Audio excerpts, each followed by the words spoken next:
إن الحمد لله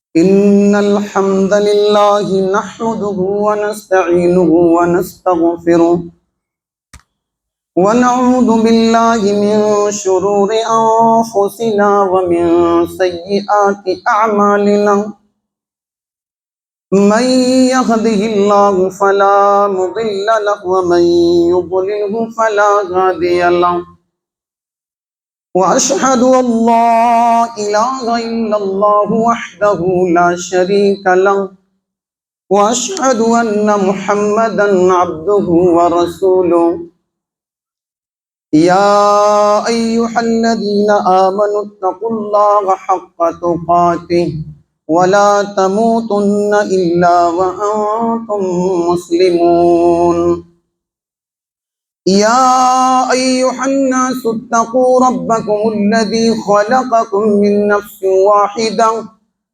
وخلق منها زوجها وبث منهما رجالا كثيرا ونساء واتقوا الله الذي تساءلون به والأرحام إن الله كان عليكم رقيبا يا أيها الذين آمنوا اتقوا الله وقولوا قولا سديدا يصلح لكم أعمالكم ويغفر لكم ذنوبكم ومن يطع الله ورسوله فقد فاز فوزا عظيما أما بعد فإن خير الحديث كتاب الله وخير الهدي هدي محمد صلى الله عليه وسلم وشر الأمور محدثاتها وكل محدثة بدعة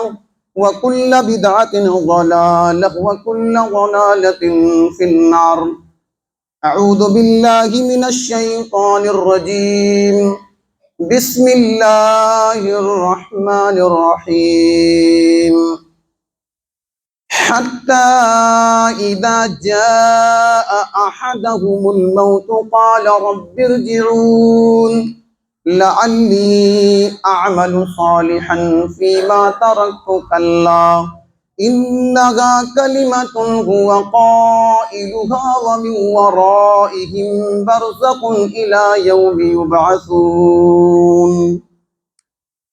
حاضرین جمعہ،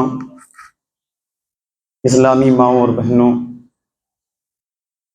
ہر قسم کی حمد و ثنا، تعریف و توصیف، کبریائی، بڑائی، ستائش لائق اور مناسب ہے اس اللہ رب العالمین کے لیے جو ہمارا خالق ہے، مالک ہے، رب العالمین ہے.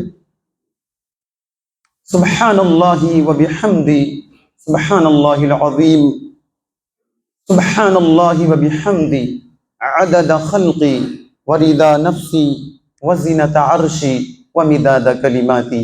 بعدہ درود و سلام نازل ہو اللہ کے تمام انبیاء و رسول پر، خصوصاً جناب محمد الرسول اللہ صلی اللہ علیہ وسلم پر، کہ آپ نے ہمیں گمراہیوں سے نکال کر، ضلالتوں سے نکال کر صراط مستقیم پر لا کر کھڑا کر دیا. اسلامی بھائیوں، پچھلے خطبہ جمعہ میں نے آپ کے سامنے موت کے تعلق سے کچھ چیزیں رکھی تھیں. اسی چیز کو آگے بڑھاتے ہوئے ہم اسی موضوع کے تحت کچھ چیزیں آپ کے سامنے رکھنا چاہتے ہیں. انسان کو جو یہ مہلت ملی ہوئی ہے، ایک مومن اس سے بھرپور فائدہ اٹھاتا ہے. یہ زندگی ہے، اللہ کی بہت بڑی نعمت ہے، اور وہ لوگ کامیاب ہو گئے جنہوں نے اس زندگی کو غنیمت جانا اور اس زندگی میں اللہ تبارک و تعالیٰ کو راضی کرنے میں اگودو کی کوشش کی، محنت کی کہ دنیا میں ہمارا رب ہم سے راضی ہو جائے. ورنہ اگر یہ نہیں کیا پھر آخرت میں انسان کو پچھتانا پڑے گا، اور موت کے فرشتے اس کے پاس آئیں گے تو انسان مہلت مانگے گا کہ اللہ تھوڑی سی مہلت دے دے. اب ہم دنیا میں جا کے یہ نہیں کہ مجھے بلڈنگ بنانا ہے اور کاروبار کو مزید وسعت دینا ہے. اللہ دنیا کے اندر جانا ہے نیک اعمال کر کے تو اس کو راضی کرنا ہے. بس اللہ تھوڑی مہلت دے دے، لیکن بندہ مانگے گا اس کے باوجود اللہ تھوڑی مہلت نہیں دے گا. میرے عزیزوں، یہ موت کے تعلق سے چیزیں ہیں. آج لائٹ نہیں ہے، ہمیں احساس ہے گرمی کا.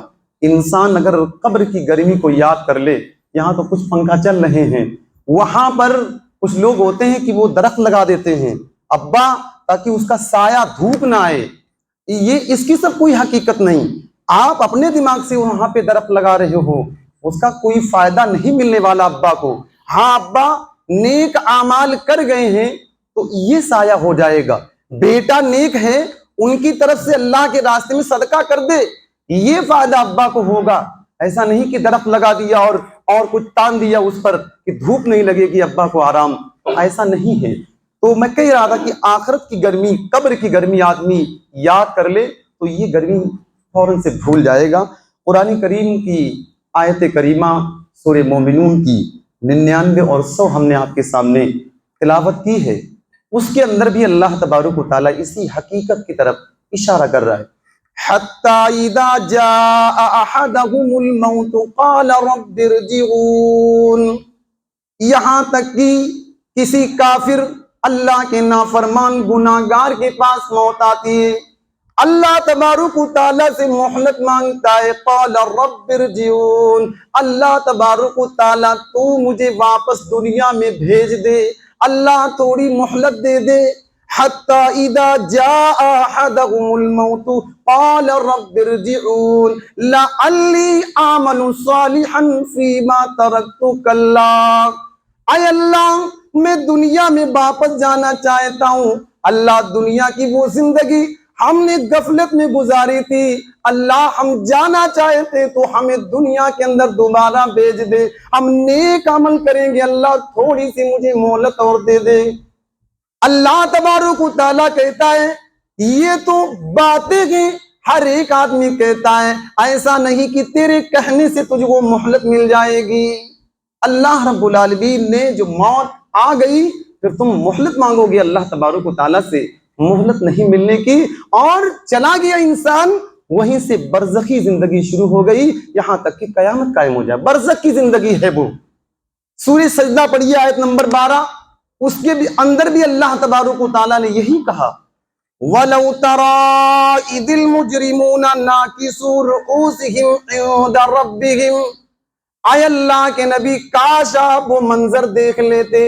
یہ مجرم، یہ بدعتی، یہ مشرک اللہ رب العالمین کے سامنے سر جھکائے کھڑے ہوں گے، کہہ رہے ہوں گے ربنا ابصرنا وسمعنا فرجعنا نعمل صالحا انا موقنون. اے اللہ تبارک و تعالیٰ تمام چیزیں ہم نے دیکھ لی ہیں، اللہ ہم نے سن لیا ہے، اللہ ہمیں دنیا کے اندر واپس بھیج دے، اللہ ہم نیک عمل کریں گے، اب ہمیں تمام چیزوں پر یقین آ گیا. اللہ رب العالمین مہلت نہیں دے گا. تو کہنے کا مطلب یہ کہ زندگی ملی ہوئی ہے، اس کو غنیمت جان لیجئے، اس سے فائدہ اٹھائیے. وہ شیطان ایسا ہم پر مسلط ہو جاتا ہے کہ وہ ہم کو اللہ سے غافل کر دیتا ہے. یہی نہیں ہونا چاہیے. میرے عزیزوں، پچھلے خطبہ جمعہ میں ہم نے آپ کے سامنے رکھا تھا کہ انسان بیمار ہے، سب سے پہلے اس کو اللہ کی تقدیر پر راضی رہنا ہے کہ انسان بیمار ہے، یہ مصیبت دی ہے اللہ نے، اور مصیبت کو ہٹانے والا بھی اللہ ہے.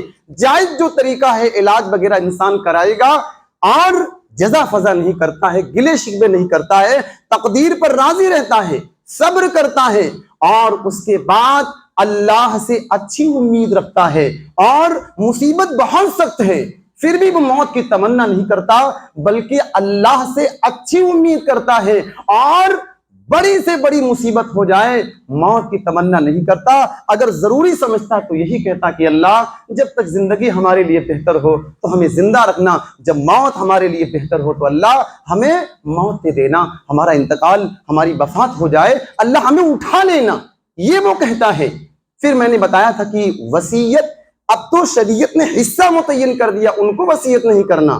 جن کا حصہ متعین نہیں، کوئی قریبی آپ کا غریب ہے، اس کو آپ چاہتے ہیں 1/3 تہائی میں سے وصیت کر سکتے ہیں، شریعت نے اس کو جائز قرار دیا. اس سے زیادہ کی وصیت نہیں کر سکتے۔ وصیت میں یہ بھی ہے، میں یہی شروع کرنا چاہتا ہوں، وصیت میں یہ بھی ہے کہ آپ دیکھتے ہمارے گھر میں جو ماحول ہے بہت زیادہ سب روتے ہیں، گریبان چاک کرتے ہیں اور نوحہ ماتم ہوتا۔ وصیت کیجئے کہ میری مٹی پر، میری میت پر کوئی روئے گا نہیں، میں انتقال کر جاؤں، جو فطری رونا ہے آنسو بہا لینا، لیکن چیخنا چلانا اس جاہلیت کی چیزیں یہ نہیں چلے گا۔ اور وصیت کیجئے کہ بچے، اے میرے بیٹے، زندگی کی یہی حقیقت ہے، بہت ہم کو دیکھیے آپ کتنا مال کمایا، دولت کمائی، آج دنیا چھوڑ کے جا رہے ہیں۔ بچے مرتے دم تک تم توحید پہ قائم رہنا، میری بات ایک اللہ کی عبادت کرتے رہنا، ایسا نہیں کہ جب تک میں تھا تم اللہ کی عبادت کرتے رہے اور میرے جانے کے بعد تم اللہ سے دور ہو گئے۔ یہی بات کی وصیت کی تھی یعقوب علیہ السلام نے اپنے بچوں کو۔ انتقال کا وقت قریب ہے، تمام بیٹوں کو بلایا، قرآن کریم نے یہ ذکر کیا ہے، ام کنتم شہداء اذ حضر یعقوب الموت اذ قال لبنیہ ما تعبدون من بعدی قالوا نعبد الہک و الہ آبائک ابراہیم و اسماعیل و اسحاق الہا واحدا ونحن له مسلمون۔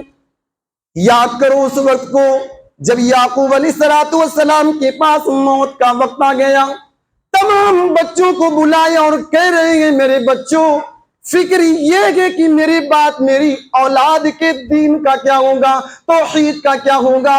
اے میرے بچوں یہ بتاؤ میرے انتقال کے بعد تم کس کی عبادت کرو گے؟ تمام بچوں نے کہا کہ اے میرے ابا، جس رب کی آپ عبادت کرتے تھے، آپ کے آبا اجداد ابراہیم، اسماعیل، اسحاق علیہ السلام جس رب کی عبادت کرتے تھے، ہم اسی رب کی عبادت کریں گے اور ہم سب اسی کے مطیع اور تابع فرمان رہیں گے۔ یہ یعقوب علیہ السلام ہے، اتنی فکر ہے۔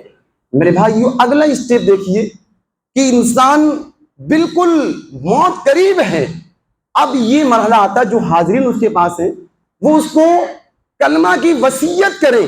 اللہ کے نبی نے فرمایا صحیح مسلم کی حدیث، لقنوا موتاکم لا الہ الا اللہ، اپنے مرنے والوں کو تم لا الہ الا اللہ کی تلقین کرو، اس کے پاس لا الہ الا اللہ پڑھا جائے، شاید کو آپ کو پڑھتا وہ دیکھ کر اس کی زبان سے نکل گیا فائدہ۔ اللہ کے نبی نے ذکر کیا، من کان آخر کلامہ لا الہ الا اللہ دخل الجنہ، آخری کلام جس کی زبان سے لا الہ الا اللہ نکل گیا، نبی اکرم فرماتے ہیں وہ جنتی انسان ہے۔ اتنی فضیلت ہے۔ اس کے بعد اگلا اسٹیپ آتا ہے کہ انسان کلمہ کی تلقین کر دی، اس کے پاس آپ موجود ہیں، آپ اس کے حق میں دعائیں کیجئے، زبان سے خیر کی باتیں نکالیے، اچھی باتیں ادا کیجئے۔ نبی اکرم صلی اللہ علیہ وسلم اس کی تعلیم دی، صحیح مسلم شریف کی حدیث ہے، فرمایا اذا حضرتم المریض بالمیت فقولوا خیرا فان الملائکۃ یؤمنون علی ما تقولون۔ جب تم کسی مریض کے پاس جاؤ یا اس کا انتقال ہو گیا اس کے پاس جاؤ تو زبان سے جو بات نکالو خیر کی بات نکالو، اس کے لیے دعا کرو، اچھے کلمات نکالو، اس لیے کہ تم جو کہتے ہو اگر تم اس کے بارے میں اچھے کلمات نکالو گے، اس لیے کہ فرشتے تمہارے کہنے پر آمین کہتے ہیں، وہاں پر فرشتے موجود ہوتے ہیں، تم جو کہتے ہو فرشتے اس پہ آمین کہتے ہیں، اس لیے اپنی زبان سے اچھی بات نکالی جائے، اس کے حق میں دعا کی جائے۔ اسی طریقے سے بہت سے لوگ رہتے ہیں، الحمدللہ اہل حدیث تو نہیں، لیکن اس کے علاوہ کہتے ہیں کہ جو مرنے والا انسان ہے اس کے پاس اگر آپ یاسین پڑھیں گے تو روح بہت آسانی کے ساتھ نکل جاتی ہے۔ محدثین کہتے ہیں جتنی بھی اس تعلق سے حدیثیں ہیں کوئی بھی حدیث صحیح نہیں، سب کی سب ضعیف ہیں، تو لہٰذا اس کو ہم نہیں پڑھیں گے، اس لیے کہ نبی اکرم سے جو چیزیں ثابت ہیں بس انسان وہی کرے گا، اس کا فائدہ ملتا ہے، اس کا ایڈوانس ملتا ہے، اور اپنے پاس سے انسان کرے گا تو کچھ نہیں۔ اسی طریقے سے ایک مسئلہ اور ہے کہ ایک انسان جانا چاہتا ہے، کوئی غیر مسلم ہے، نان مسلم ہے، اور اس کے پاس جانا چاہتا ہے، جانے میں کوئی حرج نہیں۔ اگر موقع مل جائے، بیمار انسان چلا گیا اس کے پاس، اگر موقع مل جائے اسلام کی دعوت دینے کا تو انسان اسلام کی دعوت پہ تو جا سکتا ہے۔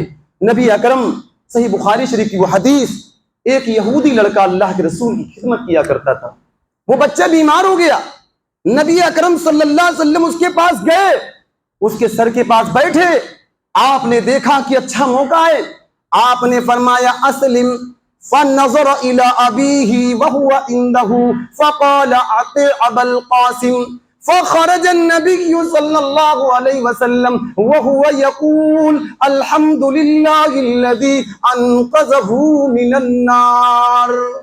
اللہ کے نبی اس کے پاس گئے، آپ نے کہا کہ بچے اسلام لے آؤ، اسلام قبول کر لو۔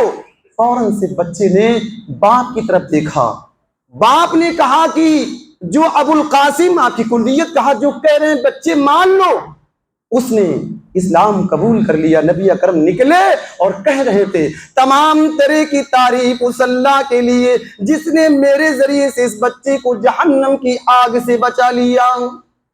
اب اگلا اسٹیپ ہے کہ انتقال ہو گیا، اس کے بعد ذمہ داری کیا عائد ہوتی ہے؟ انتقال ہو گیا، حاضرین جو وہاں پر موجود ہیں سب سے پہلے اس کی آنکھ بند کریں گے، ہاتھ پیر یہ سیدھے کر دیں گے۔ اس لیے اگر ہاتھ ٹیڑھا ہے اور آپ نے سیدھا نہ کیا پھر بہت دقت ہوگی، وہ ایسا ہی رہے گا، پھر سیدھا نہیں ہوگا۔ تعلیم دی نبی اکرم صلی اللہ علیہ وسلم نے، اس کی آنکھیں بند کر دی جائے، ہاتھ پیر یہ تمام سیدھے کر دیے جائیں۔ ام سلمہ رضی اللہ عنہا بیان کرتی ہیں، صحیح مسلم شریف کی حدیث ہے کہ دخل رسول اللہ صلی اللہ علیہ وسلم علی ابی سلمہ وقد شق بصره فاغمزه ثم قال ان الروح اذا قبض تبعه البصر فضج ناس من اهله فقال لا تدعوا على انفسكم الا بخير فان الملائكه يؤمنون على ما تقولون ثم قال اللهم اغفر لابي سلمى وارفع درجته في المهديين واخلفه في عقبه في الغابرين واغفر لنا وله يا رب العالمين وافسح له في قبره ونور له في۔ ام سلمہ کہتی ہیں ابو سلمہ میرے شوہر کا انتقال ہوا، اللہ کے نبی صلی اللہ علیہ وسلم آئے، آنکھیں ان کی کھلی ہوئی، آپ نے آنکھ کو بند کر دیا اور کہا کہ جب روح نکلتی ہے یہ نگاہ اس کا پیچھا کرتی ہے۔ گھر والوں نے یہ سنا، چیخ کر رونے لگے۔ آپ نے فرمایا سنو، تم اپنے خلاف بد دعا نہ کرنا، جو زبان سے نکلے خیر کے کلمات نکلنے چاہیے، ایسی کوئی بات نہ نکل جائے جو نامناسب ہو، اس لیے کہ جو کچھ تم کہتے ہو فرشتے تمہارے کہنے پر آمین کہتے ہیں۔ پھر اللہ کے نبی نے ابو سلمہ کے لیے دعا کی، ابو سلمہ اللہم اغفر لی ابی سلمہ، اللہ ابو سلمہ کے گناہوں کو خطاؤں کو معاف کر دے، اللہ اس کے درجات کو آخرت میں بلند کر دے، اللہ جو اس کے پیچھے لوگ ہیں اللہ تو ان کا جانشین بن جا، اللہ ہم کو اور تمام لوگوں کی تو مغفرت فرما، اللہ ابو سلمہ کی قبر کو کشادہ کر دے، اللہ اس کی قبر میں رب العالمین تو روشنی پیدا کر دے۔ یہ اللہ کے نبی صلی اللہ علیہ وسلم نے تعلیم دی۔ دوسرا کام بتایا کہ اس کے پورے جسم کو ڈھک دیا جائے کسی چادر سے، پورے کے پورے جسم پر کپڑا ڈال دیا جائے۔ حضرت عائشہ رضی اللہ عنہا فرماتی، صحیح بخاری شریف کی حدیث ہے، ان رسول اللہ صلی اللہ علیہ وسلم حین توفی سجی ببرد حبرۃ، اللہ کے نبی کا انتقال ہوا، اللہ کے نبی کو ایک چادر سے، ایک دھاری دار چادر سے ڈھانپ دیا گیا تھا، آپ کے پورے بدن کو چھپا دیا گیا، ڈھانپ دیا گیا تھا۔ اور ڈھانپنے میں یہ بات یاد رکھنا چاہیے کہ محرم ہے، حج کرنے گیا، عمرہ کرنے گیا، احرام بندھا ہوا ہے، اس کے چہرے کو نہیں ڈھانپیں گے، سر کو نہیں ڈھانپیں گے، خوشبو نہیں لگائیں گے۔ ایک صحابی تھے، عرفات کے میدان میں کھڑے تھے، سواری اونٹنی پر سوار تھے، اونٹنی بدکی، وہ نیچے گرے اور اونٹنی نے ان کے گردن پر پیر رکھ دیا، ان کا وہیں پر انتقال ہو گیا۔ اللہ کے نبی نے فرمایا اغسلوہ بماء وسدر وکفنوہ فی ثوبیہ ولا تحنطوا ولا تخمروا راسہ ولا وجہہ فإنہ یبعث یوم القیامت ملبیا۔ اے میرے صحابہ، اس کو پانی اور بیری کے پتے سے غسل دو، اور جو اس کے پاس احرام کی چادریں اسی میں کفن دو۔ اے میرے صحابہ، خوشبو نہ لگانا، اس کے چہرے کو مت ڈھانپنا، اس کے سر کو مت ڈھانپنا، اس لیے قیامت کا دن ہوگا جس حالت میں اس کا انتقال ہوا تھا یہ تلبیہ پکار رہا تھا، لبیک اللہم لبیک لبیک لا شریک لک لبیک ان الحمد والنعمت لک والملک لا شریک لک۔ یہی تلبیہ پکارتے ہوئے یہ اپنی قبر سے اٹھے گا۔ تو لہٰذا پوری باڈی کو ڈھانک دیا جائے گا، لیکن محرم ہے تو اس کے سر اور چہرے کو نہیں ڈھانپا جائے گا، خوشبو نہیں لگائی جائے گی۔ اس کے بعد انتقال ہو گیا ہے آدمی کا، سب سے پہلے یہ کرنا چاہیے، اگر قرض ہے اس کے اوپر تو فوراً سے قرض کی ادائیگی کرنا چاہیے۔ بڑی وعیدیں آئی اس تعلق سے کہ اس کی روح معلق رہتی ہے، تو قرض ہے، اس کا جو مال چھوڑ کے گیا ہے، کہا فوراً سے قرض کی ادائیگی کرنا چاہیے، اگرچہ پورا کا پورا مال ختم ہو جائے، قرض کی ادائیگی کریں گے۔ اور جہاں پر انتقال ہوا ہے بغیر کسی ضرورت کے، اب یہاں بوئسر میں انتقال ہوا، اب ایسا نہیں کہ گھر لے کے جائیں گے، آرام سے یہاں ہم دفن کر سکتے ہیں، تو بغیر کسی ضرورت کے، ہاں ایسی جگہ ہے آپ کو زمین نہیں مل رہی ہے تو آپ مجبوری کی صورت میں آپ منتقل کیجئے۔ بہرحال نبی کی تعلیم یہی، جہاں پر انتقال ہوا ہے وہیں پر اس کو دفن کر دیا جائے، بلا وجہ یہاں سے لے کے بہت لمبا نہیں جانے کا، جہاں پہ رہتے وہیں جانے کا، 2 دن لگ جائیں 3 دن لگ جائیں چلے گا، یہ اللہ کے رسول صلی اللہ علیہ وسلم کی تعلیمات کے خلاف چیزیں ہیں۔ ہاں کوئی مجبوری کی صورت ہے تو الگ ہے۔ اسی طریقے سے کفن دفن میں بہت جلدی کرنا چاہیے، اور مر گیا انسان اس کا بوسہ لینا جائز ہے۔ آپ وہ حدیث بار بار سنتے ہیں، اللہ کے نبی صلی اللہ علیہ وسلم کا انتقال ہوا، ابو بکر رضی اللہ تعالیٰ عنہ مدینہ کے بالائی حصے میں تھے، آپ کو خبر ہوئی، گھوڑے پہ بیٹھے، دوڑ کے آئے، گھوڑا دوڑایا اور کسی سے بات نہیں کی، ڈائریکٹ آپ حجرہ عائشہ میں گئے، اللہ کے نبی کو پوری باڈی کو ڈھانپ دیا گیا تھا، آپ نے چادر ہٹائی، بوسہ دیا اور روئے، فرمایا کہ میرے ماں باپ آپ پر قربان ہو، اے اللہ کے رسول، جو موت اللہ نے آپ کے لکھی تھی وہ آ گئی، اللہ 2 موتیں آپ پر طاری نہیں کرے گا، 2 موتیں اللہ تبارک و تعالیٰ آپ کو نہیں دے گا۔ اسی طریقے سے فطری جو رونا ہے وہ بھی جائز، وہ حدیثیں وہی آئیں گی دلیل میں جو آپ بار بار سنتے۔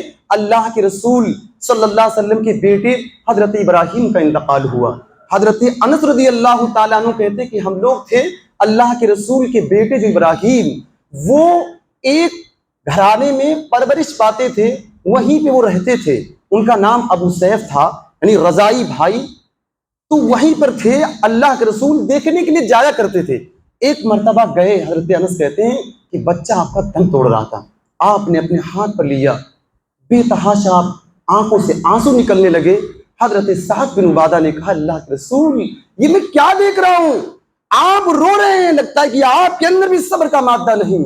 فرمایا سعد بن عبادہ یہ صبر کا مسئلہ نہیں، یہ تو رحمت ہے جو اللہ نے دل میں رکھ دی ہے۔ اور اسی طریقے سے صحیح بخاری کی وہ حدیث، جب آپ کی بیٹی زینب کا بیٹا یا بیٹی کا انتقال ہو رہا تھا، اللہ کے رسول اپنے صحابہ کو کچھ تبلیغ کر رہے تھے، قاصد آیا، کہا اللہ کے رسول چلیے آپ کی بیٹی زینب آپ کو بلا رہی ہیں۔ نبی اکرم نے کہا کہ جاؤ۔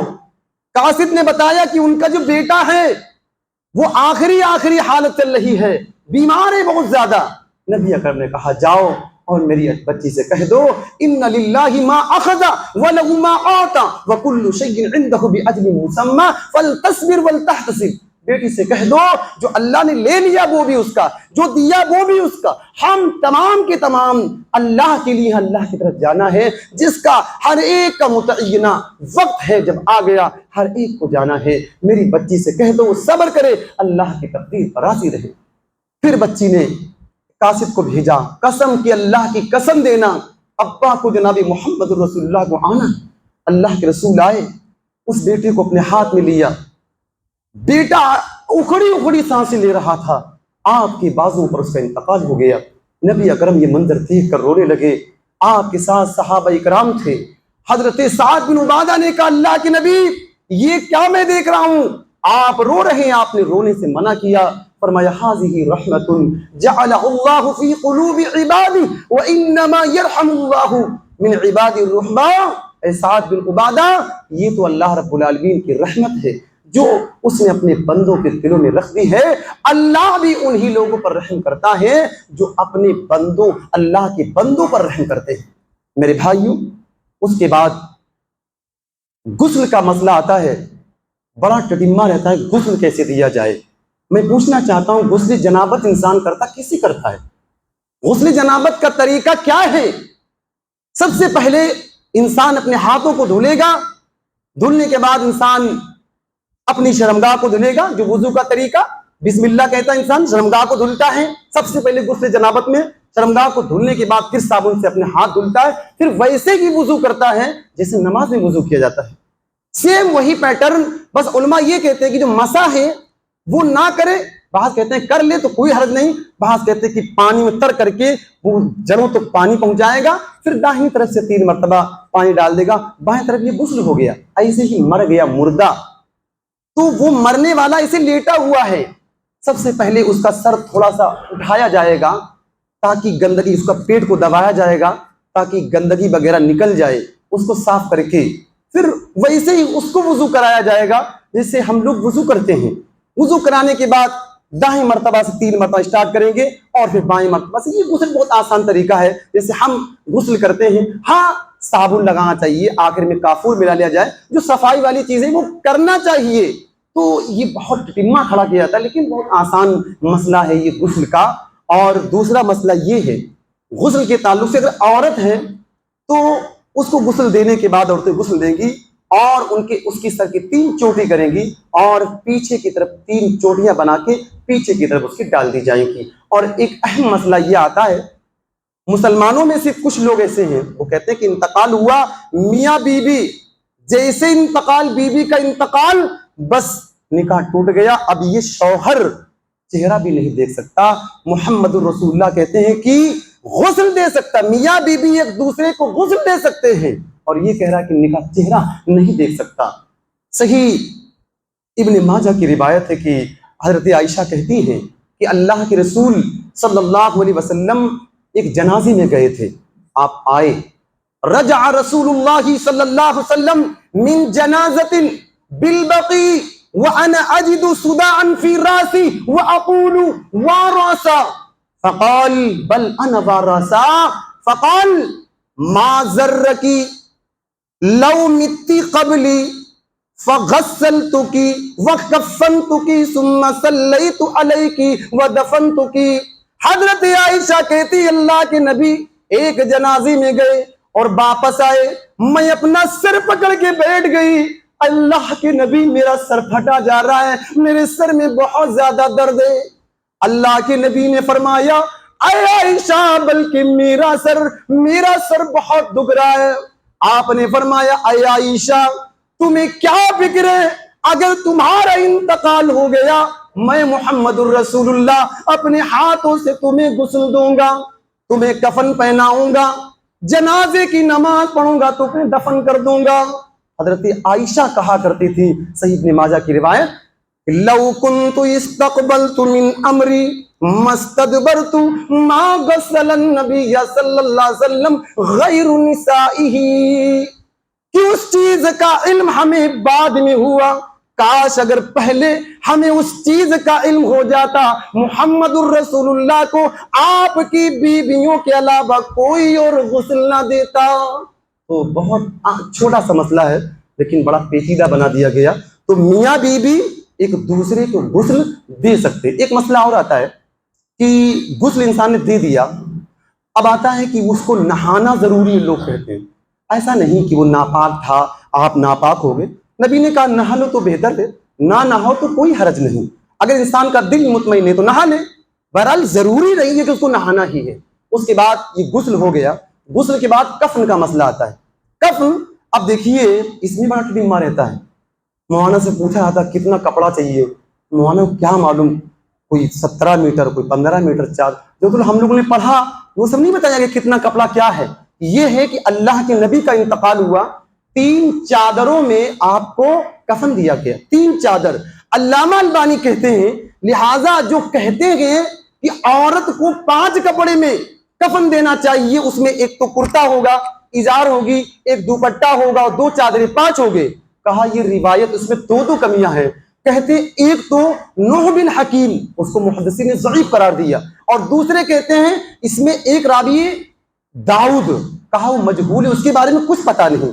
بہت بڑے محدث گزرے ہیں پاکستان کے, شیخ زبیر علی زئی, وہ بھی اس حدیث کو ضعیف قرار دیتے. تو علامہ البانی کہتے ہیں یہی صحیح ہے کہ لہذا تفریق کی کوئی بھی دلیل نہیں ہے, لہذا 3 چادروں میں کفن دیا جائے گا مرد کو, اور 3 ہی چادروں میں کفن دیا جائے گا عورت کو. یہ علامہ البانی, اور یہی صحیح ہے. آپ تحقیق کریں گے تو یہی آپ کو صحیح ملے گا. تو لہٰذا ہم جب ٹٹیما پال لیتے تو مصیبت بڑھتی جاتی نا, ہم یہ کرتے پہ سلانے والا ڈھونڈتے پہ کون سلے گا, یہ کرے گا.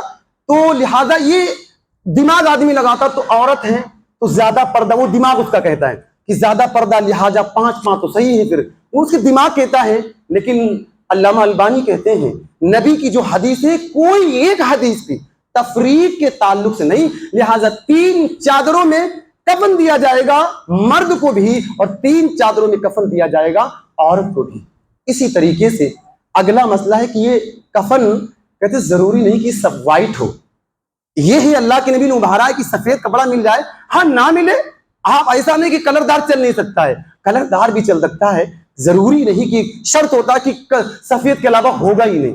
تو اگر سے سفید نہ ملے تو دوسرا بھی چل جائے گا, میں یہ کہہ رہا ہوں چل جائے گا, لیکن سفید وائٹ یہ افضل ہے. اس کے بعد یہ ہوتا کبھی کوئی جنگ ہو گئی یا اور کچھ ہو گیا, بہت سارے انتقال, کپڑا اتنا نہیں ہے, تو ایک کفن میں کئی ایک مردوں کو کفنایا جا سکتا ہے. جنگ احد ہوئی تھی, ایک کفن میں اللہ کے رسول نے 2 3 لوگوں کو ایک ہی کفن میں آپ نے ان کو کفن دیا تھا. تو لہٰذا کبھی ایسی صورتحال آ جائے کہ کپڑا کم ہے, ایک کپڑے میں 2 یا 3 کو کفنایا جا سکتا ہے. تو یہ بھی مسئلہ بہت عام ہے اور اہم بھی, لیکن بہت عام چھوٹے چھوٹے مسئلے ہیں. میں بتا رہا ہوں کہ عوام میں یہ چیزیں رہتی نہیں. تو لہٰذا کہ انتقال ہوا کئی لوگوں کا, اب کپڑا کئی ایسی جگہ ہے متعین نہیں میسر ہو پایا, تو ایک کپڑے میں 2 3 لوگوں کو کفنایا جا سکتا ہے. اور لاسٹ مسئلہ اس تعلق سے, کفن کے تعلق سے, بہت قیمتی نہیں ہونا چاہیے. اس لیے کہ بہت قیمتی کیا کرو گے آپ, یہ جو زندہ انسان ہیں ان کے لیے مناسب بہترین کپڑا وہ پہنے, مرنے والا ایسا ہو کہ حرام سے ان کی باڈی ڈھک جائے, بس یہ ہے. ہاں آپ دیکھیے مصعب بن عمیر کو اگر 3 چادریں, کبھی ایسا ہوتا کہ نہیں مل پاتی ہیں, کبھی ایسے صورتحال پیدا, ایک چادر میں بھی کفن آپ دے سکتے ہیں. مصعب بن عمیر کا انتقال ہوا, نہیں کپڑا, آپ بار بار سنتے ہو واقعہ, کپڑا میسر نہیں تھا, سر ڈھانکا جاتا, پیر کھل جاتے تھے, پیر ڈھانکا جا رہا, سر کھل جاتا تھا. نبی نے کیا کہا تھا کہ ان کے سر ڈھانپ دو, اور جو پیروں کی جگہ ہے اس پر ازخر گھاس ہوتی ہے, وہ گھاس سے ان کے پیر کو ڈھک دیا جائے. ایسا مسئلہ اگر آ گیا تو لہٰذا ایک کپڑے میں بھی آپ کفن دے سکتے ہیں. اس کے بعد یہ کفن کا مسئلہ ہو گیا, جنازہ تیار, اور کفن دینے کا بہت آسان طریقہ ہے. یہ آپ نے نہلایا, وہیں پہ آپ چارپائی بچھا لیجئے, ایک چادر اس کے اوپر, اس کے اوپر 3 بچھا لیجئے, اور آرام سے پہلے ادھر لپیٹیے پھر ادھر لپیٹیے, ایسے لپیٹ کے آرام سے ہو گیا.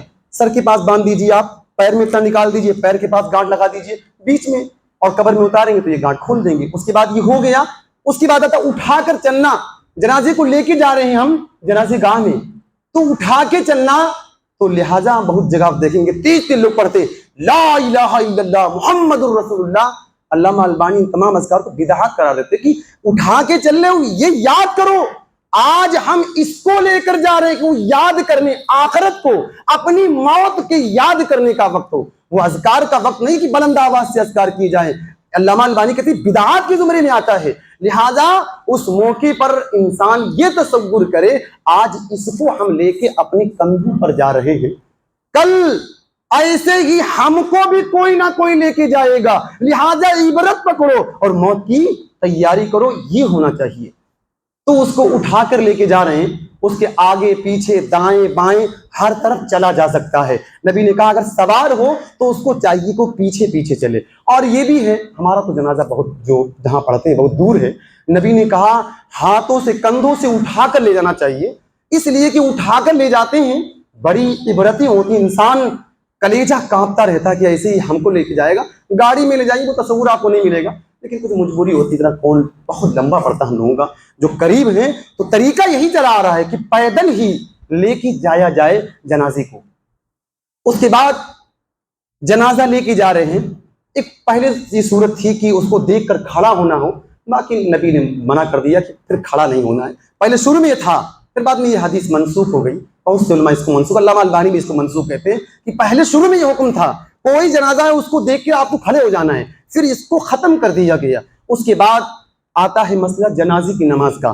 آپ دیکھیے کہ جنازے کی نماز کیا ہے، فرض کفایہ ہے۔ ایک یہ ظہر کی اصل یہ 5 وقت کی نماز ہم پڑھتے ہیں، یہ فرض عین ہے، ہر آدمی کو پڑھنا ہے اس کو۔ اور جنازے کی نماز فرض کفایہ، بوئیسر میں موٹا موٹا آنکڑا مار رہا ہوں 500 لوگ رہتے ہیں، 300 لوگ چلے گئے بس ہو گیا، یہ پھر کوئی جو گیا ثواب تو بہت ہے لیکن گناہگار نہیں ہوگا۔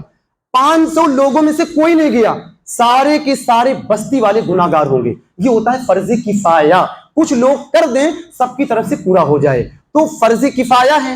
شہید ہو گیا اللہ کے راستے میں، نابالغ بچہ ہے، اس کی جنازے کی نماز آپ پڑھ بھی سکتے نہیں بھی پڑھ سکتے، نبی نے پڑھا بھی ہے اور نہیں پڑھا ہے۔ چھوٹا بچہ ہے وہ بھی نابالغ ہے، اس کی بھی آپ پڑھیں تو صحیح ہے، نہ پڑھیں تو کوئی حرج نہیں۔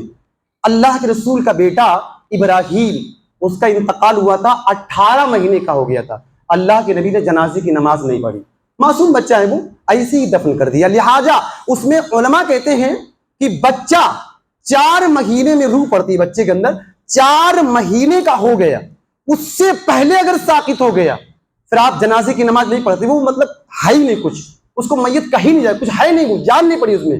کہا 4 مہینہ روح پڑنے کے بعد وہ ساقط ہو گیا، پھر اس کی جنازے کی نماز آپ پڑھ سکتے ہیں، چاہیں نہ پڑھیں تو کوئی دقت نہیں۔ اس سے 4 مہینہ سے پہلے وہ ساقط ہو گیا، بچہ گر گیا، کوئی خراب ہو گیا، اس کی جنازے کی نماز آپ نہیں پڑھ سکتے۔ 4 مہینے روح پھونکنے کے بعد، اور روح 120 دن میں تو 3 چوک 12 120 دن ہو گئے، 4 مہینہ مان لیجیے، 4 مہینہ کے بعد اگر بچہ ساقط ہو رہا روح پڑھنے کے بعد، تو آپ اس کی جنازے کی نماز پڑھ سکتے ہیں، پڑھیں تو کوئی حرج، نہ پڑھیں تو کوئی حرج نہیں، تو پڑھ سکتے ہیں آپ، اس میں یاد رکھیے گا۔ تو جنازے کی نماز کے تعلق سے جس کی چھوٹ جائے جنازے کی نماز چھوٹ گئی اس کی جنازے کی، اب وہ قبر پر جا کے پڑھ سکتا ہے۔ ایک عورت تھی مسجد نبوی کی صفائی کیا کرتی تھی، اس کا انتقال ہو گیا، لوگوں نے اس کو رات میں دفن کر دیا، اللہ کے رسول خبر نہیں دی۔ اللہ کے رسول نے 2-3 دن کے بعد پوچھا کہ وہ کالی کروٹی جو عورت وہ دکھ نہیں رہی کہاں ہے؟ صحابہ نے کہا اللہ کے رسول اس کا انتقال رات میں ہو گیا تھا، تو ہم لوگوں نے سوچا کہاں آپ کو مطلب دقت دی جائے، آپ آرام کر رہے تھے، ہم لوگ اس کو رات میں دفن کر کے چلے آئے۔ نبی نے کہا بتایا جائے، بہت معمولی تم نے سمجھا اس کو، وہ اللہ کے گھر کو صاف ستھرا کیا کرتی، بتاؤ دلونی علی قبری، وہ تو علم غیب لوگ کہتے ہیں، پوچھ رہے نبی اس کی قبر کہاں ہے؟ تو کہا صحابہ نے اللہ کے رسول یہ ہے، آپ گئے اس کی قبر پر جا کے آپ نے جنازے کی نماز پڑھی، تو لہٰذا جس کی چھوٹ جائے وہ قبر پہ جا کے جنازے کی نماز پڑھ سکتا ہے، مٹی بعد میں دے سکتا ہے۔ اس کے بعد اور مسئلے آتے ہیں، غائبانہ نماز جنازہ، وہ بھی علماء نے موٹی موٹی کتابیں لکھی، وہ بھی پڑھ سکتے ہیں، بعض کہتے ہیں کہ اس کی نہیں پڑھی گئی، تو بہت بڑے ایک محدث گزرے ہیں، جامعہ سلفیہ میں بھی رہتے تھے، رئیس الاحرار ندوی صاحب، ان کی تحقیق نہیں یہ غائبانہ جنازہ پڑھیں تو پڑھ سکتے ہیں۔ اس کے بعد آتا ہے کہ کئی جنازے ہیں صاحب، بہت کئی جنازے ہیں، اب آپ کو جنازے کی نماز پڑھنا ہے تو آپ چاہیں تو تمام پر ایک ہی جنازے کی نماز پڑھنے کافی ہے۔ ایسا ہے کہ بچے بھی ہیں، عورتیں بھی ہیں، مرد بھی ہیں، آپ مرد امام کھڑا ہے، اس کے سامنے اس کے آگے مرد رہے گا، پھر بچے، آخر میں قبلہ کی طرف عورتیں رہیں گی، یہ طریقہ ہے۔ تو سب کی الگ الگ پڑھے وہ بھی جائز، اور سب کی ایک ہی جنازے کی نماز پڑھ لے وہ بھی جائز ہے۔ اسی طریقے سے مسجد میں کہتے ہیں کہ وہ ناپاک ہو گیا، یہ کہا جاتا ہے مرنے بعد ناپاک ہو گیا، لہذا مسجد میں اس کو داخل نہیں کیا جائے گا۔ حضرت سعد بن ابی وقاص رضی اللہ تعالیٰ عنہ کا انتقال ہوا، صحابیہ کہتی میں نے کہا ان کے جنازے کو مسجد میں لایا جائے، ہم لوگ پڑھنا چاہتے ہیں، لہٰذا ان کے جنازے کو مسجد میں لایا گیا اور مسجد میں ان کے جنازے کو پڑھا گیا۔ حضرت عائشہ کہتی، جب کچھ لوگوں نے کمنٹ کیا کہ اللہ کے رسول نے صحیح مسلم کی حدیث بیضہ کے دونوں بیٹوں کی جنازے کی نماز مسجد میں ادا کی تھی، لہٰذا افضل تو وہ عید کی طرح مسئلہ ہے، عیدگاہی میں افضل ہمیشہ پڑھی آپ نے، ایسے ضرورت اگر ہے تو پڑھ سکتے ہیں، یہ مسئلہ ہے، بس پڑھ سکتے ہیں، یہ سمجھ کہ ناپاک ہو گیا، وہ نجس ہو گیا، مسجد میں داخل نہیں ہو سکتا۔ جنازے کی نماز کا طریقہ تو جانتا ہر ایک انسان، تکبیر تحریمہ کہتے ہیں اللہ اکبر کر کے نیت باندھ دی، اس کے بعد علامہ البانی اپنی تحقیق پیش کرتے ہیں کہ دعائے ثنا اس میں نہیں پڑھیں گے، لیکن دیگر علماء کہتے ہیں کہ پڑھ لی جائے، لہذا نماز یہ بھی ہے تو جائز ہے، لیکن علامہ البانی اپنی تحقیق پیش کرتے، بہت علماء ان کا سپورٹ کرتے ہیں کہ جنازے کی نماز میں ثنا آپ نہیں پڑھیں گے، وہ محل نہیں ہے، لیکن کچھ علماء کہتے ہیں پڑھ سکتے ہیں، لہذا جو انسان دل کرے، لیکن زیادہ بہتر انہی کی تحقیق لگتی ہے علامہ البانی کی، وہ کہتے ہیں کہ جنازے کی نماز میں ثنا نہیں ہے، اس کے بعد الحمد پڑھے گا، سورہ فاتحہ پڑھے گا، سورہ فاتحہ کے بعد قرآن کی کوئی سورت، پھر وہ اللہ اکبر کہے گا۔ علامہ البانی کہتے ہیں کہ اس میں آپ ہاتھ نہیں اٹھائیں گے، علامہ البانی دیگر علماء جواز سے قائل ہیں، لیکن علامہ البانی اپنی تحقیق پیش کرتے ہیں جنازے کی نماز میں رفع یدین ہاتھ اٹھانا یہ اس کا ثبوت نہیں ہے، تو آپ نے تکبیر کہی اللہ اکبر، پھر آپ درود شریف پڑھیں گے، درود شریف پڑھنے کے بعد پھر کہیں گے اللہ اکبر، پھر جنازے کی بہت ساری دعائیں ہیں، کوئی ایک پڑھ لے، اللہم اغفر لہ ورحمہ، لمبی دعا ہے، یہ پڑھ لیں، پھر تکبیر اللہ اکبر، پھر سلام پھیر دیں گے۔ سلام پھیرنے میں یہ بھی ہے، صحیح حدیث دونوں ہیں، دونوں طرف بھی آپ سلام پھیر سکتے ہیں اور ایک طرف بھی آپ سلام پھیر سکتے ہیں، یہ بھی صحیح حدیث ہے، اللہ کے نبی ایسا نہیں کیا، صرف ایک طرف آپ سلام پھیر دیں، صرف داہنی طرف، بس ہو گیا کمپلیٹ، اس میں کوئی حرج نہیں ہے۔ تو یہ بھی اس میں ہے، امام کہاں کھڑا ہوگا؟ عورت اگر جنازہ ہے تو امام اس کے کمر کے بالکل سامنے کھڑا ہوگا، اور مرد کا ہے تو اس کے سر کے پاس کھڑا ہوگا۔ یہ جنازے کی کیفیت کچھ تھی جنازے کی نماز کے تعلق سے۔ اس کے بعد دفن کا تھوڑا سا اور رہے گا، ٹائم پورا ہو گیا۔ دفن کے تعلق سے یہ اللہ کے نبی نے اچھا نہیں سمجھا کہ رات میں دفن کیا جائے، رات میں دفن کر سکتے ہیں آپ، لیکن اللہ کے رسول نے کہا رات میں دفن کرو گے بہت کم لوگ شرکت کر پائیں گے، لہٰذا اس سے بچنا چاہیے۔ اس کے بعد یہ مسئلہ آتا ہے قبر میں اترے گا کون؟ قبر میں جو میت کے قریبی رشتہ دار وہ اتریں گے، لہذا اس کی بیوی ہے تو وہ اترے گا۔ اللہ کے نبی کی بیٹی کا انتقال ہوا، حضرت انس کہتے ہیں ہم لوگ تھے، نبی نے پوچھا ایسا کوئی انسان ہے مرد اتر سکتا، اس کی بیوی ہے وہ قبر میں اترے گا، کب؟ اگر اس نے اس رات اپنی دیگر بیویوں سے ہم بستری نہ کی ہو۔ حضرت انس کہتے ہیں اللہ کے رسول نے پوچھا ایسا کوئی شخص ہے جس نے آج رات اپنی بیوی سے ہم بستری نہ کی ہو؟ ابو طلحہ کہتے ہیں اللہ کے رسول میں کہا آپ قبر میں اتریے، وہ اترے۔ لہذا تو اگر شوہر ہے اور اس کی بیویاں ہیں تو اگر اس نے اس رات ہم بستری کی تو علماء کہتے ہیں کہ وہ آدمی، وہ شوہر نہیں اترے گا، اس کا کوئی اور قریبی اترے گا قبر میں۔ اس کے بعد یہ آتا ہے کہ بہت سارے جنازے ہیں تو ایک قبر میں ایک مردوں کو دفن کرنا بھی جائز۔ عہد میں ایسے ہی اللہ کے رسول نے کیا، لیکن اس میں یہ ہے جس کو زیادہ قرآن یاد ہے، جو نیک ہے، اس کو قبلے کی طرف کریں گے، اس کے بعد ایسی ہی ترتیب رہے گی۔ اس کے بعد قبر میں اتر گیا، جنازے کو لے کے آ رہے ہیں ہم، تو جنازے کو داخل کریں گے پیروں کی طرف سے، یہ سنت ہے، پیروں کی طرف سے آپ اس میں داخل کریں گے، اور جنازہ کو رکھ رہے ہیں آپ داہنی کربٹ رکھیں گے، اس کو داہنی کربٹ، اس لیے کہ نبی نے کہا یہ قبلہ ہمارے زندوں اور مردوں کا بھی قبلہ ہے، لہٰذا اگر آپ کو کچھ ڈھیلے لگانا پڑے داہنی کربٹ اس کو ہم لٹائیں گے۔ اس کے بعد نکلتا ہے انسان، اس کے بعد مٹی 3 لب دے گا، مٹی دینے کے بعد اس کی قبر کو ایک بالشت کے برابر اونچی کرے گا اور اس کو کوہان نما بنائے گا، اور پہچان کے لیے، علامت کے لیے کوئی پتھر وغیرہ نصب کر سکتا ہے تاکہ کسی اور کا انتقال اس کے قرابت داروں میں ہو تو وہاں پہ دفن کر سکے۔ اس کے بعد آخری مسئلہ ہے کہ کوئی ضرورت پڑ گئی تو نکالا بھی جا سکتا مردہ، 5 دن ہوئے دفن کرے گے، ایسے ہی لوگوں نے دفن کر دیا، غسل بھی نہیں دیا تھا، جنازے کی نماز بھی نہیں پڑھی گئی، کوئی اور ایمرجنسی کیفیت پیدا ہو گئی تو نکالا بھی جا سکتا ہے۔ جابر بن عبداللہ کہتے ہیں 6 مہینے کے بعد، کہا احد میں ہمارے ابا شہید ہوئے، دفن کر دیا اللہ کے رسول نے 2 کو ایک ساتھ، میرے ابا اور شاید ان کے چچا تھے ایک ہی قبر میں. میرا دل اندر سے بہت ملال، مجھے لگتا تھا کہ دو ایک ہی قبر میں.